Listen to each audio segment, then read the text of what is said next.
Donc afin de satisfaire une nouvelle fois le patronat, le gouvernement veut offrir nos services publics, notre sécurité sociale aux grandes entreprises capitalistes pour faire toujours plus de profit au détriment de nos emplois, de nos salaires, de nos statuts et de nos conditions de travail.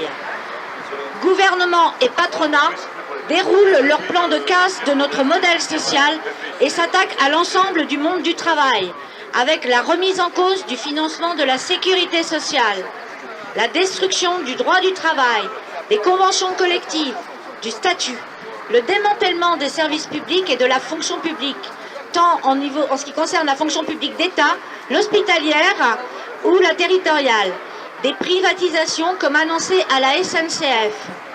Après les attaques contre France Télécom, EDF, La Poste, le gouvernement prépare la privatisation de la SNCF en suivant les préconisations de la Commission européenne et remet ainsi en cause le statut des cheminots. Les travailleurs n'ont jamais créé autant de richesses. Les entreprises du CAC 40 ont réalisé 94 milliards d'euros de bénéfices en 2017, qui est en très forte augmentation par rapport à 2016. La CGT ne partage pas l'orientation, la méthode, le calendrier proposé par le gouvernement dans son document intitulé « Refonder le contrat social avec les agents publics ». Le document proposé par le gouvernement est une arnaque sans précédent sur les droits, la protection, les garanties sociales, les salaires et les retraites des fonctionnaires. De plus, la multiplication des contrats précaires et la suppression de 120 000 postes ne pourront qu'aggraver les conditions de travail des fonctionnaires et détériorer un peu plus les services rendus aux usagers. Depuis plusieurs années, les mauvais coups pleuvent sur les fonctionnaires et nous devons faire face à une accumulation de mesures régressives de la part du gouvernement. Après 7 ans de gel, le point d'indice n'augmentera pas en 2018. Le rétablissement du jour de carence au détriment de notre santé, la remise en cause de nos missions, les privatisations, les imputations budgétaires, l'augmentation aveugle de la productivité entraînant une forte dégradation des conditions de travail.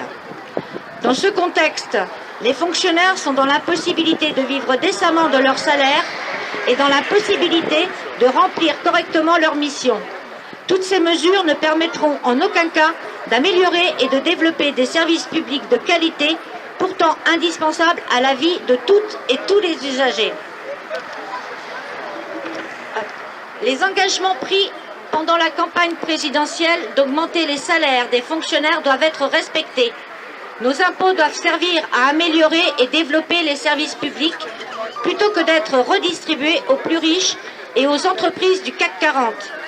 En France, l'argent existe pour répondre à nos légitimes revendications. La réforme de l'impôt sur les grosses fortunes, c'est 5 milliards d'euros rendus aux plus riches. La CGT de la fonction publique demande l'augmentation des salaires et la revalorisation d'au moins 10% du point d'indice, la défense et l'amélioration du statut et des carrières des fonctionnaires, la suppression du jour de carence, des créations d'emplois statutaires pour améliorer nos conditions de travail avec l'arrêt de toutes les suppressions de postes, la reconnaissance de la pénibilité, le maintien et l'extension de la catégorie active, la défense et le développement des missions publiques et l'abandon de tous les projets de privatisation, la revalorisation urgente des pensions, le retrait des réformes et restructurations annoncées comme à la SNCF, au Trésor public, dans la fonction publique, dans les universités, l'abrogation des lois qui remettent en cause les garanties collectives, l'égalité salariale et professionnelle entre les femmes et les hommes, le financement des services publics afin d'assurer leur mission au service de l'intérêt général en garantissant à tous le droit élémentaire de se soigner, de se loger, de s'éduquer, le financement de la sécurité sociale basé sur les cotisations par la mise à contribution des revenus du capital et non sur l'impôt. Le 12 juin, les retraités seront également en action pour la revalorisation de leurs pensions, contre la CSG, contre la journée dite de solidarité imposée à nos jeunes, pour un véritable service public de santé, finances, territoriales et postes. Donc maintenant, je vous remercie tous de m'avoir écouté.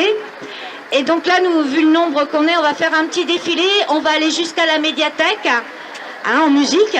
Et puis donc, le défilé s'arrêtera à la médiathèque. Merci beaucoup.